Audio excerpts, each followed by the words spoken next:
Want to reset accessibility settings on Android phone?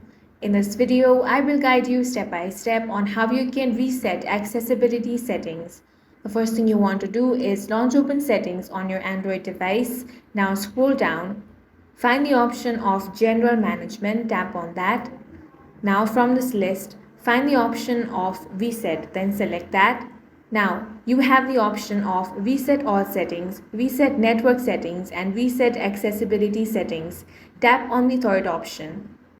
Here it says your accessibility settings will be reset to their default settings. Related settings such as keyboard and font size won't be reset. Accessibility settings in downloaded apps won't be changed. Your personal data won't be affected. Go ahead and select Reset Settings option.